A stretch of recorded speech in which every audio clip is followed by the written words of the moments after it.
Everyone, welcome to my channel my passion teaching. आज हम start कर रहे हैं चैप्टर नंबर 1 की exercise number 1.3 for class 10th। Now the first question is what is rational numbers और what is irrational numbers. इसको मैंने आपको इंट्रोडक्शन में भी बताया था। रैशनल नंबर्स वो होते हैं जिनको हम पी वाई क्यू की फॉर्म में लिख सकते हैं और शर्त ही होनी चाहिए कि क्यू जो है वो 0 नहीं होना चाहिए। ठीक है, अब इनमें कुछ एग्जांपल्स हम लेते हैं, examples of rational numbers. Number 1, जैसे आप 2/5 ले लिया हमने। ठीक है, अगर आप इसको डिवाइड करो तो ये आएगा 0.4 समथिंग। एक ही एग्जांपल हो गया। अब ये जो होते हैं रैशनल नंबर वो टर्मिनेटिंग हो जाते हैं after a decimal expansion. Terminating मतलब कुछ एक्सपेंशन के बाद ये पूरी तरह डिवाइड हो जाते हैं। ठीक है, और एक और टाइप के होते हैं जो नॉन टर्मिनेटिंग होते हैं। नॉन टर्मिनेटिंग मतलब जैसे वो डिवाइड पूरी तरह तो नहीं होंगे लेकिन वो रिपीट करेंगे। जैसे 1/3 है, फर्स्ट तो 0 आएगा, 10 बन जाएगा, 3 अगेन आप करोगे यहाँ 3 अगेन 3 एंड सो ऑन, ये कहीं स्टॉप नहीं होगा। तो 2 टाइप्स के रैशनल नंबर्स होते हैं। एक तो terminating after decimal expansion, after some decimal expansion, कुछ डेसिमल एक्सपेंशन के बाद दो टर्मिनेट हो जाते हैं। ठीक है, और कुछ होते हैं जो टर्मिनेट नहीं होते लेकिन रिपीट होते हैं। अब इरेशनल नंबर्स क्या होते हैं? इरेशनल नंबर जो रैशनल नहीं होंगे वो इरेशनल नंबर्स होंगे। ठीक है, तो अब इरेशनल नंबर्स जो होते हैं वो नॉन टर्मिनेटिंग होते हैं। पहली बात तो ये क्योंकि ये जैसे अब पाई की वैल्यू है आपके पास, वो होती है 3.145729017। ये नॉन टर्मिनेटिंग है, ये कभी भी कंप्लीटली डिवाइड नहीं होंगे। ठीक है, और एक और बात, नॉन रिपीटिंग। रिपीट देखो, कोई भी नंबर रिपीट नहीं हो रहा है तो ये नॉन रिपीटिंग भी होते हैं।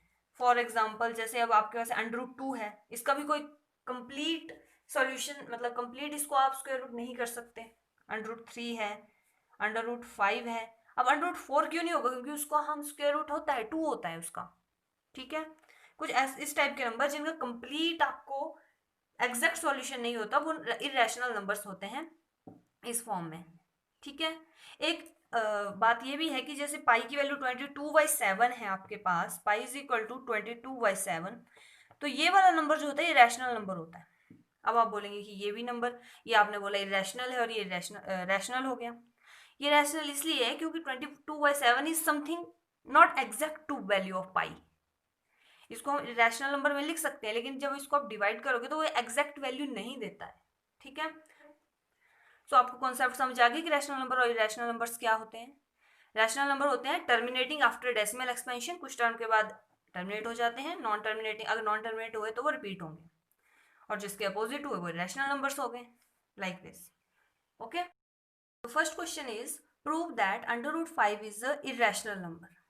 अब आप इसको ऐसे प्रूव कर सकते हो कि हम मान लेते हैं, अपोजिट मान लेते हैं कि ये रैशनल नंबर है। अगर वो कॉन्ट्राडिक्ट करके ही हमारी बात, हमारी जो सपोजिशन हमने माना कि √5 इज रैशनल नंबर, अगर वो रॉन्ग प्रूफ हो गए तो इसका मतलब वो इरेशनल नंबर होंगे। हम कुछ ऐसे ही इनको करेंगे, पहले हम सपोज कर लेंगे इसे अपोजिट और उसको कॉन्ट्राडिक्ट करके हम प्रूव कर देंगे कि √5 इज इरेशनल नंबर। ठीक है, तो फर्स्ट ऑफ ऑल हम अज्यूम करते हैं, let us assume that √5 is rational number. Okay, अगर ये रैशनल नंबर है तो इसको हम पी वाई क्यू की फॉर्म में लिख सकते हैं। सो वी कैन राइट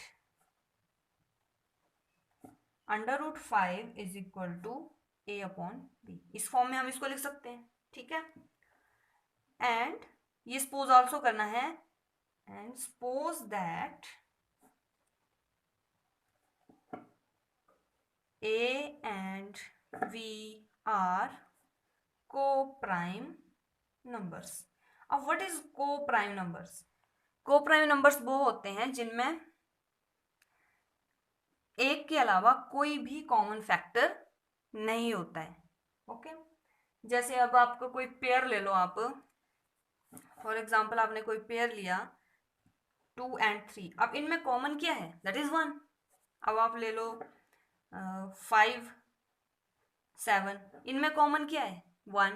तो ऐसे नंबर जिनका 1 के अलावा कोई भी कॉमन फैक्टर नहीं होता है, ठीक है। कोप्राइम नंबर्स क्या होते हैं? which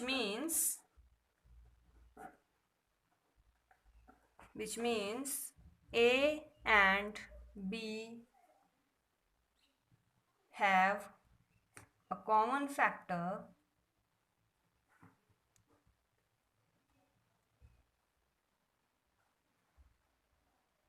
वन, ठीक है। सो हम इसको और कैसे लिख सकते हैं? अब यहां से हम इसको यहां ले जाओ, आप यहाँ पे डिवाइड कर रहा हो तो यहाँ जाके मल्टीप्लाई करेगा। So under root v under root 5 is equal to a, squaring both sides, we get 5v square, 5v square is equal to a square, and अगर आप इसको यहाँ लिख दो v square is equal to a square divided by 5, इसका मतलब हुआ which implies that 5 divides a square। अगर 5 a square को डिवाइड कर रहा है तो इसका मतलब ये भी होगा कि 5 ऑल्सो डिवाइड a। अब इसके लिए एक एग्जांपल देती हूँ मैं आपको। जैसे 5 स्क्वायर है 25 हो गया, 25 बाई डिवाइड बाई 5, ये 5 डिवाइड हो रहा है, ठीक है। अब 5 बाई 5 भी ऑल्सो ये 5 को डिवाइड करेगा। तो अगर 5 स्क्वायर को डिवाइड कर रहा है तो ऑब्वियसली वो उसके नॉर्मल को भी डिवाइड करेगा, डिवाइड ऑल्सो ए। ओके, सो अब हम इसी प्रोसीजर को दोबारा रिपीट करेंगे। हम मान लेते हैं जो आपकी ये जो इक्वेशन आई है नंबर 1, ए स्क्वायर की वैल्यू हम पुट करेंगे, ठीक है। सो a is equal to 5c for some integer c। मान लो कोई c आपने, हमने इसको ऐसे लिख दिया इस फॉर्म में, तो c कोई एक्स्ट्रा इंटीजर है। यहाँ पे जो हमने c किया उसको हम बोल रहे हैं एक इंटीजर, ठीक है। अब पुट करना है इसको, पुट दिस इन इक्वेशन 1। क्या आएगा आपके पास? 5v square is equal to a की वैल्यू हमने ले ली 5c का whole square, that is 5v square is equal to 25c square. v square is equal to 25 divided by 5c square, that is 5c square. अब यहाँ से हम लिख सकते हैं v स्क्वेयर, यहाँ 5 इस साइड आ गया, 5 is equal to c square. This shows that v square is divisible by 5। इसका मतलब ये है कि v स्क्वेयर जो 5 से डिवाइड हो रहा है, अगर v स्क्वेयर इससे डिवाइड हो रहा है तो obviously therefore v is also divisible by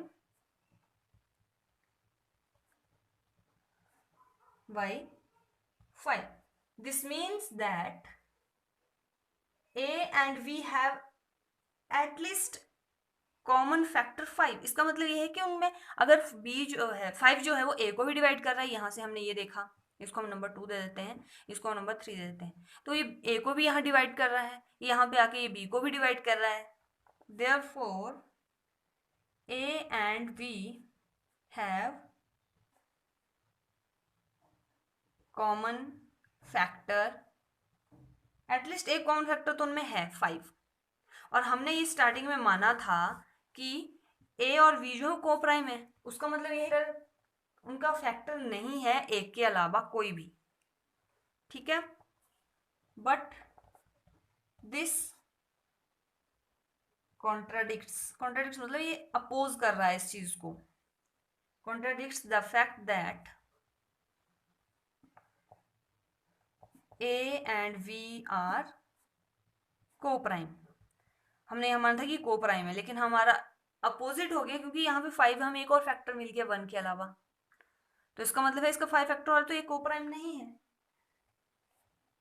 therefore our जो हमने सपोजिशन की थी कि ये जो आपका √5 है वो रैशनल नंबर है, तो वो रॉन्ग हो गई। Therefore our supposition is wrong.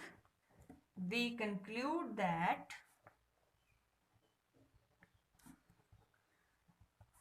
√5 is irrational number. Okay, this is our answer. Hope आपको ये समझ आया होगा. अब हम नेक्स्ट क्वेश्चन करते हैं. Next question, question number 2, prove that 3 + 2 √5 is irrational number. ये भी सेम प्रोसीजर से होगा, बाकी थोड़ा चेंज है इसमें, वो आप चेक कर लीजिए. फर्स्ट ऑफ ऑल, वैसे ही हमने इसको कॉन्ट्राडिक्शन के थ्रू प्रूव करना है. तो first of all let us assume that 3 + 2 √5 is rational number. अब हमने ये मान लिया कि ये एक रैशनल नंबर है. ठीक है, तो इसको हम कैसे लिख सकते हैं? सो 3 + 2 √5 is equal to a plus v. That is, a and v are where a and v are co-prime numbers and v is not equal to 0. अब हमने इसको इस फॉर्म में लिख दिया. ओके, ना इसको हम रीअरेंज करके लिख लेते हैं. यहाँ पे हमने √5 का आपको पता है कि वो इरेशनल नंबर है, तो उसको हम इस साइड लिखेंगे और बाकी सारे राइट साइड को भेज देंगे. Therefore from equation 1, 2 √5 is equal to a plus b minus 3 और √5 is equal to 1/2 into a upon v minus 3.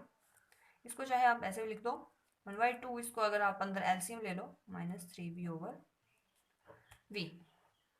ठीक है, अब इसमें जो भी नंबर हैं आपके, आपको ये पता है कि इंटीजर्स हैं. इंटीजर्स का आपको मैंने डिटेल में आपको पढ़ाया है कि इंटीजर्स क्या होते हैं. -इन्फिनिटी से लेके जो आगे इन्फिनिटी तक जो सारे नंबर आते हैं वो इंटीजर्स होते हैं. तो ए भी 3 उनमें इंटीजर है, 2 उनमें इंटीजर है, तो इसका मतलब ये सारा जो है वो इंटीजर है, और सारे इंटीजर जो है रैशनल नंबर्स भी होते हैं. इसका मैंने डिटेल में आपको इंट्रोडक्शन में समझाया था पूरा. So therefore a, v, 2, 3 are integers. We get 1/2 a minus 3b over v is rational number.